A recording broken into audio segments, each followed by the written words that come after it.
Me brother प्रकाश सरकार deep Bible study मिनिस्ट्रीच्या द्वारे पुन्हा एक बार तुमच्यासमोर येत आहे. आपण डीप बायबल मिनिस्ट्रीच्या वतीने आता बायबलचा अभ्यास करणार आहोत. मी बायबलच्या काही गोष्टी तुमच्यासमोर डीप बायबल स्टडी मिनिस्ट्रीद्वारे आणणार आहे आणि त्याद्वारे आपण त्याचा बायबलचा अभ्यास करूया. आज आपण शेवटल्या काळात आहोत आणि परमेश्वराचं येणं कधी होईल सांगता येत नाही आणि म्हणूनच आपल्याला अतिशय जागरूकपणे जगात राहून परमेश्वराचं कार्य करायचं आहे. कारण त्यानंतर आपल्याला संधी मिळणार नाही आणि त्यानंतर पुन्हा आम्ही म्हणू की परमेश्वरा आणखी एक संधी द्या, तर संधी मिळण्याची गोष्टच राहणार नाही. कारण आम्हीच असणार नाही या जगात, तर मग संधी कशी मिळेल. म्हणून जोपर्यंत आम्ही या जगात आहोत आणि आता हा शेवटचा काळ आहे, तर या काळात परमेश्वराच्या कार्याची खूप गरज आहे. परमेश्वराचे अनेक लोक पापात जाऊन स्वतःचा नाश करून घेत आहेत आणि त्याद्वारे जगात पाप वाढत आहे आणि म्हणून आज आम्हाला जगात जागरूकता निर्माण करायची आहे. शेवटचा काळ आलेला आहे, त्यामुळे सैतान वरचढ आहे आणि तो आपलं कार्य फार मोठ्या प्रमाणात करत आहे. परंतु आम्हाला त्याला थांबून परमेश्वराचं कार्य करायचं आहे. कारण परमेश्वराने आम्हाला या जगात त्यासाठी ठेवलेलं आहे. आम्ही खाऊन पिऊन मस्त राहून जगण्यासाठी ठेवलेलं नाही, तर आम्ही त्याचं कार्य करावं. ज्या परमेश्वराने आमच्यासाठी वधस्तंभावर आपला पुत्र दिला, त्याच्यासाठी आम्ही काहीतरी कार्य करावं. कारण त्याने आम्हाला पुत्र दिल्यानंतर पापाची क्षमा तर मिळून दिलीच, पण त्यानंतर त्याने जो आम्हाला पवित्र आत्मा दिला, त्या पवित्र आत्म्याद्वारे आम्हाला परमेश्वराचं कार्य करायचं आहे. कारण त्याने आम्हाला तो पवित्र आत्मा त्याचं कार्य करण्यासाठी दिलेलं आहे, नुसता अंतःकरणात ठेवून जगण्यासाठी दिलेलं नाही आहे. तर आपण हे समजून घेतलं पाहिजे ख्रिस्ती लोकांनी, परमेश्वराच्या लोकांनी, आणि त्याच्याकडे वळून त्याचं कार्य करायला सुरुवात केली पाहिजे. विशेषतः म्हणजे आपण प्रत्येकजण जाऊन सुवार्ता गाजू शकत नाही, पण आता समजा मी ही सुवार्ता सांगत आहे तुम्हाला, ती तुम्ही दुसऱ्यांना सांगावी, दुसरा तिसऱ्याला सांगेल. म्हणजे तुम्ही लाईक करा, सबस्क्राईब करा, शेअर करा आणि अशा प्रकारे हे जे परमेश्वराचं कार्य आहे या शेवटच्या काळात वाढवायला सहाय्य करा. एका माणसाने जरी एकाकडे नेऊन ती सुवार्ता सांगितली तरी त्याचा फार मोठा परिणाम होतो आणि त्याचं फार मोठं परमेश्वर खूप प्रफुल्लित होतं त्यामुळे. आणि म्हणूनच आम्हाला हे कार्य करायचं आहे आणि त्यासाठी आम्हाला या जगात ठेवलेलं आहे. परमेश्वर आमचा फार दयाळू आहे आणि त्याच्यासारखा कोणी नाही आणि तो जिवंत परमेश्वर आहे. तो आमच्या अंतःकरणात वसणारा परमेश्वर आहे. त्यामुळे त्याच्याबद्दल संशय आपल्याला कुठल्याच बाबतीत घेऊ शकत नाही. कुठल्याच बाबतीत आम्ही त्याला दोष लावू शकत नाही. कुठल्याच बाबतीत आम्ही त्याच्याकडे तक्रार करू शकत नाही. कारण तक्रार करण्यासारखं त्याने आमच्यासाठी काही ठेवलेलं नाही. त्याने जे काही सर्व केलेलं आहे ते अतिशय चांगल्या प्रकारे उदार हस्ते केलेलं आहे. जगाची निर्मिती केली 6 दिवसात आणि 7व्या दिवशी मानवाच्या हातात सगळं दिलं आणि त्याला सांगितलं, जा तुम्ही आशीर्वादित व्हा, फुला फला. त्याने या भूमीवर, या पृथ्वीवर आम्हाला सत्ता पण दिली आणि अधिकार पण दिला आणि आम्हाला सर्वात मोठं केलं. कारण आम्ही साधेसुधे लोक नव्हेत, आम्ही परमेश्वराच्या स्वरूपाने निर्माण केलेले लोक आहोत. म्हणजे आम्ही परमेश्वराचे वंशज आहोत, आम्ही परमेश्वराचे लोक आहोत. आम्हाला परमेश्वराचं कार्य करायचं आहे आणि आमची या जगात जी उपस्थिती आहे ती त्यासाठी आहे. त्या व्यतिरिक्त परमेश्वर आमच्याकडून काही इच्छित नाही. त्याने आम्हाला सर्व काही आशीर्वादित केलेलं आहे, सर्व आशीर्वादाने भरलेलं आहे आणि तो आमच्याकडून एकच अपेक्षा करतो की आम्हाला प्राप्त झालेल्या सर्व गोष्टीचा उपयोग त्याच्यासाठी करावा. त्याने जे आम्हाला आशीर्वादित केलं आहे त्याप्रमाणे इतरांना आशीर्वादित करावं. आम्हाला ज्याप्रमाणे त्याने सांगितलेलं आहे त्याप्रमाणे आम्ही इतरांना परमेश्वराचं रहस्य सांगावं, इतरांना परमेश्वराची सुवार्ता सांगावी. कारण शेवटचा काळ आलेला आहे, अतिशय वेळ कमी आहे आणि जग हे अशा मार्गात चाललेलं आहे की त्याचा कधी नाश होईल सांगता येत नाही. मानवच जगाचा नाश करत चाललेला आहे. आपल्या परमेश्वराने पृथ्वी विश्व निर्माण केलं आणि पृथ्वी अधांतरी ठेवली. त्याला कुठला पाया नाही, त्याला कुठला आधार नाही, परंतु त्याला आधार कोणाचा आहे? परमेश्वराचा आहे. ते परमेश्वर तिचं रक्षण करत आहे, परमेश्वर तिचं सांभाळ करत आहे. परंतु आज आम्ही त्या पृथ्वीची अशी अवस्था करून टाकलेली आहे, तिला अशी अतिशय बेजार केलेलं आहे, तिला अतिशय तिचा नाश केलेला आहे आणि त्यामुळे तिचा समतोल कधी बिघडेल हे सांगता येत नाही. परमेश्वराने सर्व गोष्टी समतोल रूपाने केलेल्या आहेत, पण आम्ही तो समतोल बिघडून त्या पृथ्वीला आता नाशाच्या मार्गावर नेऊन ठेवलेला आहे आणि त्यामुळे कधी नाश होईल हे सांगता येत नाही. म्हणून आम्ही आज जरी खाऊन पिऊन जेवून मस्त झोपलो तर आम्हाला उद्याचा दिवस दिसेल की नाही याची शंका आहे. कारण आम्ही या जगाला तसं करून ठेवलेलं आहे. परमेश्वराने तर आम्हाला अतिशय सुंदर जग निर्माण करून दिलेलं होतं. त्याने आम्हाला हजारो वर्षाचं आयुष्य पण दिलेलं होतं, पण या सगळ्या गोष्टी आमच्यापासून निघून गेल्या कारण आम्ही पाप केलं आणि परमेश्वराविरुद्ध वागलो. आणि ज्या गोष्टी परमेश्वराने सांगितलेल्या आहेत त्या आम्ही आता पण करत आहोत, तेव्हा पण करत आलो आणि त्यामुळे आम्ही बॅकस्लाईड झालो आणि आज आम्ही कष्टात या भूतलावर जीवन जगत आहोत. परमेश्वराने आम्ही किती वाईट असलो तरी परमेश्वर आम्हाला सोडत नाही, परमेश्वर आम्हाला टाकत नाही. त्याचं प्रेम अगापे प्रेम आहे त्याचं. तो आमच्यावर अगापे प्रेम करतो. त्या उधळ्या पुत्रासारखा तो आमची वाट बघतो की आम्ही कधी आमचं तालावर येईल आणि आम्ही कधी शुद्धीवर येऊ आणि त्याच्याकडे येऊ, ह्याची तो सतत वाट बघत आहे प्रियांनो. आणि प्रियांनो, आज आम्हाला त्याचं ते कार्य करण्याची गरज आहे. आज आम्ही त्याचे लोक म्हणून ह्या भूतलावर आहोत. आज आमच्यावर त्याचा शिक्का मारलेला आहे आणि आमच्या अंतःकरणात पवित्र आत्मा आहे. त्यामुळे आम्हाला सैतानी आत्मा काही करू शकत नाही. परंतु आज आमची परिस्थिती अशी झालेली आहे की आमच्यातले कितीतरी लोक सैतानाच्या पाशात गुरफटून नाश होत आहेत. सैतानाला तेच करायचं आहे. सैतानाला काय करायचं आहे? त्याचे जे लोक आहेत त्याला काही चिंता नाही, ते त्याच्या मार्गातच आहेत सैतानाच्या. परंतु जे परमेश्वराचे लोक आहेत त्यांना निवडून आणून तो आपल्या मार्गात आणून नाश करण्याचा प्रयत्न करत आहे. आणि त्याच्या विरुद्ध पवित्र आत्मा आहे. पवित्र आत्मा आपल्याला चांगले, जितके वाईट लोक आहेत, किती सैतानाच्या मार्गात गुरफटलेले आहेत, अडकलेले आहेत, सैतानाबरोबर आहेत, त्या सर्वांना आपल्या मार्गात आणून, परमेश्वराच्या मार्गात आणून त्याला सार्वकालिक जीवन देण्याचा प्रयत्न करत आहे. कारण परमेश्वराच्या मार्गात सार्वकालिक जीवन आहे, सैतानाच्या मार्गात मरण आहे. हेच आपण समजून घेत नाही, हेच आपल्याला समजत नाही. आणि म्हणून सैतानाच्या आपण तात्कालिक आनंदाच्या मागे जाऊन, काही तात्पुरत्या सुखाच्या मागे जाऊन आपला नाश करून घेत आहोत. सैतानाच्या मार्गात जाऊन आपण जे कार्य करतो ते तात्पुरतं असतं, तेवढापुरतं त्याचा आनंद असतो, पण नंतर त्याचे परिणाम भोगावे लागतात. परंतु परमेश्वराचं जीवन हे सार्वकालिक जीवन आहे. जर आम्ही इथे परमेश्वराच्या मार्गात जाऊन जीवन जगलो तर आम्ही त्याच्याबरोबर वर जाणार आहोत आणि त्याच्याबरोबर पुढचंही सार्वकालिक जीवन सनातन जीवन जगणार आहोत. आमची निवड आहे, आम्ही काय निवडायचं हे आमच्यावर आहे. आणि परमेश्वराने पूर्ण आम्हाला स्वातंत्र्य दिलेलं आहे की तुमच्या इच्छेप्रमाणे तुम्ही करा, जगा.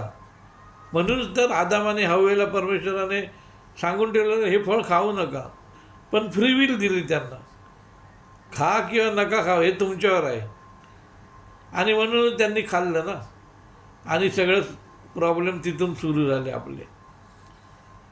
आपण परमेश्वराला ओळखायला शिकलं पाहिजे. आपण त्याला ओळखत नाही, कारण का? आपण त्याच्यावर प्रेम करत नाही. आपण ज्याच्यावर प्रेम करतो ना त्याच्यावर आपण त्याच्या सर्व गोष्टी बारीक सारीक निहाळतो, आपण त्याचा अभ्यास करतो, आपण त्याच्यावर लक्ष ठेवतो. आणि काही काही चांगल्या गोष्टी त्याच्या प्राप्त करून घेतो. तसा आपला परमेश्वर आहे. आपण आपला परमेश्वर किती चांगला आहे हे ओळखलं पाहिजे, हे जाणून घेतलं पाहिजे.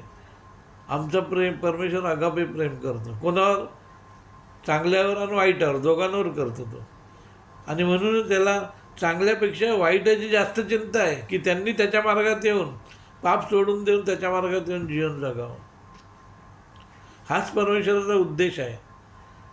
आणि त्या उद्देशानेच त्याने आम्हाला या भूतलावर निर्माण केलेलं आहे. जर आज आपण आदम आणि हव्वाने फळ खाल्लं नसतं आणि तिथून आमच्या जीवनात पाप आलं नसतं, तर आज माहीत आहे हाच एक पृथ्वी ही एक स्वर्ग म्हणून आपण इथे राहिलो असतो. आपल्याबरोबर परमेश्वर राहिला असता, आपण त्याचा हात धरून फिरलो असतो. अनेक चांगल्या चांगल्या गोष्टीचा आपल्याला अनुभव त्याने दिला असता परमेश्वराने. ज्या ज्या गोष्टी आज आम्हाला वाटतं ना पाहिजे, त्या सर्व त्याने आम्हाला दिल्या असत्या. पण आम्ही तसं केलं नाही ना प्रियांना. आम्ही सैतानाच्या मागे लागून स्वतःचा नाश करून घेतला आणि तिथेच आम्ही भरकटलो, तिथेच आम्ही पडलो. आणि अजूनही वेळ गेलेली नाही प्रियांनो, शुद्धीवर या. अजूनही तुम्ही परमेश्वराच्या मार्गात नसाल तर परमेश्वराच्या मार्गात या. आपल्या परमेश्वराचा मार्ग खडतर आहे, परंतु तो त्रासदायक नाही. जर आम्ही त्याच्यावर मार्गक्रमण करायला सुरुवात केली तर मग परमेश्वर आमचा हात धरतो आणि त्या मार्गावर आम्हाला चालवतो. परमेश्वरात आमचा हात धरतो म्हणजे कसा, तर त्याचा पवित्र आत्मा आहे, तो आम्हाला सावरतो. तो आम्ही जिथे कमी पडत असतो तिथे तो येतो आणि सहाय्य करतो आणि आम्हाला जीवनात चालवतो. आणि अशा प्रकारे आमचं जीवन जे आहे ते अनमोल होऊन जातं. आणि ते अनमोल होण्यासाठी परमेश्वराने आम्हाला या जगात ठेवलेलं आहे. जेव्हा मी परमेश्वराच्या मार्गात चालेन तेव्हा माझी लेकरं चालतील, तेव्हा माझे कुटुंबीय चालतील. आणि जेव्हा माझे कुटुंबीय चालतील तेव्हा माझे आणखी नातेवाईक चालतील. आणि जेव्हा माझे आणखी नातेवाईक चालतील तर त्यांच्या अनुषंगाने त्यांच्या आणखी नातेवाईक चालतील. आणि अशा प्रकारे ही जी चैन आहे, परमेश्वराच्या आशीर्वादाची चैन, ती आम्हाला मिळत जाईल आणि तीच आम्हाला मिळवायची आहे.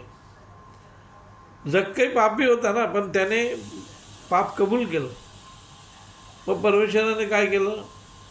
जक्क्याचं तारण केलं आहे का एकट्याचं? नाही. परमेश्वर काय म्हणाला? आज या घराचं तारण झालेलं आहे. आमचा परमेश्वर असा आहे, भरपूर देतो.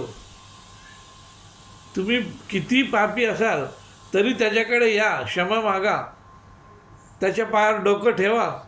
तो कधीच तुम्हाला पायावर डोकं ठेवू देणार नाही. तो तुम्हाला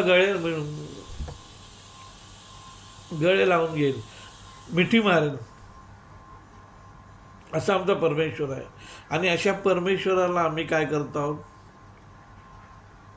त्याच्यावर अविश्वास दाखवून, त्याच्यावर विश्वास न ठेवता जीवन जगत आहोत आणि त्याला दुःखी करत आहोत, त्याला दुःखात पाडत आहोत. त्याला अश्रू त्याच्या डोळ्यातून येत आहेत. ते अश्रू आम्हाला दिसत नाही प्रियांनो. आम्ही अश्रू आमच्या डोळ्यातून आले तर समोरचा बघणारा व्यक्ती काय म्हणतो? आनंदित आहे असं म्हणतो? नाही ना, ह्याला काहीतरी दुःख झालं म्हणून ह्याच्या डोळ्यातून अश्रू निघत आहे. आज आमच्या परमेश्वराच्या डोळ्यातून पण अश्रू निघत आहे प्रियांनो. त्याने एवढं आमच्यासाठी केलं. एकुलता एक पुत्र दिला, ही पृथ्वी दिली, अधिकार दिला, सत्ता दिली, सर्व काही दिलं. पण आम्ही कुठे आहोत? आम्ही काय करतो? ह्याचा विचार करणं गरजेचं आहे प्रियांनो.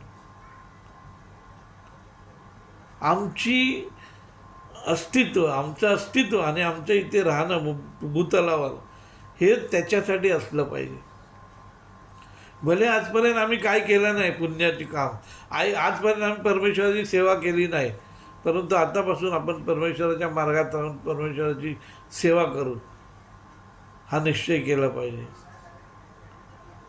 परमेश्वर काय सांगता आम्हाला? तुम्ही फक्त माझी वचनं पाळा आणि त्या वचनात राहून जीवन जगा. जे मला अभिप्रेत आहे. आणि ते जीवन जगण्यासाठी पवित्र आत्मा त्याने दिलेला आहे आम्हाला. आणखी काय पाहिजे? आम्हाला पापाचा रोग आहे. आता एक तुम्हाला सोप्या भाषेत मी सांगतो. आम्हाला पापाचा रोग आहे. त्या रोगापासून परमेश्वरानं मुक्त केलेलं आहे. त्यासाठी त्याने आम्हाला औषध दिलेलं आहे, पवित्र आत्मा. मग ते औषध खाऊन आम्ही तो पापाचा रोगापासून सुटका करून घेतली पाहिजे की नाही? का त्याच पापात डुबत राहून आम्ही स्वतःचा नाश करून घेतला पाहिजे आणि पवित्र आत्म्याला धुडकारलं पाहिजे? काय करायला पाहिजे आम्ही? परमेश्वराने सोपं केलेलं आहे ना आमचं जीवन. मग ते आम्ही का नाही विचारात घेत? आमचा जो हा पापाचा रोग आहे तो न संपणारा असला तरी पवित्र आत्मा त्याहून वर चढाय. म्हणून जेव्हा आम्ही पवित्र आत्म्याद्वारे जीवन जगायला शिकतो तेव्हा पाप दूर असतं, पाप आमच्या जीवनात येत नाही. आणि अशाच प्रकारे आम्हाला पवित्र आत्म्याच्या जीवनाद्वारे पापाचा नाश करून परमेश्वराला संतुष्ट होईल, परमेश्वराला आनंदित वाटेल, परमेश्वराला आवडेल असं जीवन जगलं पाहिजे. त्याच्या वचनाचं मनन केलं पाहिजे, बायबल वाचलं पाहिजे, प्रार्थना केली पाहिजे आणि त्याने ज्या लहान सहान 10 आज्ञा दिलेल्या आहेत त्या आज्ञा पाळल्या पाहिजेत. मोठं डोंगर दिलेलं नाही त्याने आम्हाला, 10 आज्ञा दिलेल्या आहेत. त्या 10 आज्ञा पाळल्या पाहिजेत. त्या पाळत नसलो आपण तर आमचं जीवन नश्वर आहे, निरुपयोगी आहे. आणि जर आम्हाला सगळं देऊनही परमेश्वरासाठी आम्ही काही केलं नाही तेव्हा मग न्यायसमयी जे आमचा न्याय होईल, जेव्हा आम्ही उभे राहू त्याच्यासमोर, तर आम्ही काय उत्तर देणार त्याला? आमच्याकडे काहीच उत्तर नसेल. आम्हाला परमेश्वर म्हणणार नाही नरकात जा, आम्ही स्वतःच नरकाच्या मार्गाने जाऊ, कारण आम्ही काहीच केलं नाही. तुम्ही जेव्हा काही चांगल्या गोष्टी केल्या तेव्हा तुम्ही तुमची बाजू मांडू शकता ना. जर तुम्ही काहीच केलं नसेल, तुम्ही पापाचंच जीवन जगलं असेल, तर तुम्ही परमेश्वरासमोर काय तुमची बाजू मांडणार? बाजू मांडण्याची काहीच संधीच मिळणार नाही, सरळ नरकाच्या मार्गावर. म्हणून अजूनही वेळ गेली नाही प्रियांनो, तयारीत राहा. कारण परमेश्वराचा येण्याचा समय झालेला आहे. तो कधी येऊ शकतो आणि जेव्हा तो येईल तेव्हा त्याला आपलं लेकरू त्याचं कार्य करत असताना दिसलं पाहिजे. आपलं लेकरू त्याच्या मार्गात राहून जीवन जगणारं दिसलं पाहिजे. तर त्यालाही आनंद होईल आणि आमचाही काय होईल? उद्धार होईल. आम्ही त्याच्याबरोबर वर घेतले जाऊ. रॅप्चर होईल तेव्हा तो आम्हाला वर घेईल. प्रियांनो, समजून घ्या, आज जगाच्या पाठीवर जितके लोक आहेत त्यांनी ह्या जगाची जी अवस्था करून ठेवलेली आहे ती दयनीय आहे. आणि म्हणून या जगावर भरोसा ठेवू नका, परमेश्वरावर भरोसा ठेवा. कारण जग कधी नाश होईल सांगता येत नाही. कधी कुठे बॉम्ब पडेल, न्यूक्लिअर बॉम्ब फुटेल, ॲटम बॉम्ब फुटेल, काय सांगता येत नाही. कधी कुठे भूकंप येईल आणि काय होईल सांगता येत नाही. परंतु परमेश्वराचं सार्वकालिक जीवन त्याने आमच्यासाठी ठेवलेलं आहे आणि त्यातून तो आम्हाला कधीही काढून टाकणार नाही. तो काढून टाकणार नाही, पण आम्ही त्यात जाण्याचा प्रयत्न केला पाहिजे. प्रियांनो, वेळ कमी आहे. परमेश्वराला ओळखा आणि त्याच्या मार्गात राहून त्याच्यावर प्रेम करून जीवन जगा आणि त्याचा स्वभाव ओळखा. सर्वात महत्त्वाचं, जोपर्यंत नवरा बायकोचं लग्न होतं आणि ते संसार करतात, संसार तोपर्यंत यशस्वी होतो जोपर्यंत ते दोघं एकमेकांचा स्वभाव सांभाळून घेऊन एकमेकांना सहाय्य करतात आणि एकमेकांना पूरक जीवन जगतात. तसंच आमचं पण आहे. आम्ही परमेश्वराची वधू आहोत आणि म्हणून आम्हाला आमच्या वराला संतुष्ट करायलाच पाहिजे. प्रियांनो, विचार करा. आज वेळ कमी आहे आणि परिस्थिती घातक आहे, परिस्थिती विस्फोटक बनलेली आहे. त्यामुळे आज मी म्हणेल नाही, मी आज नाही, उद्या मी कार्य करेन, तर उद्या मी असेन की नसेन हा गॅरंटी नाही आहे. कारण उद्या काय होईल सांगता येत नाही. अशी अस्थिर परिस्थिती करून ठेवलेली आहे जगाची सैतानाने. त्यामुळे आपल्याला परमेश्वरावर भाव ठेवून जीवन जगायला शिकलं पाहिजे आणि त्यासाठी आपण परमेश्वरावर भाव ठेवून जीवन जगायला शिकूया. प्रभू आपला सर्वांना त्यासाठी सहाय्य करो. आमीन.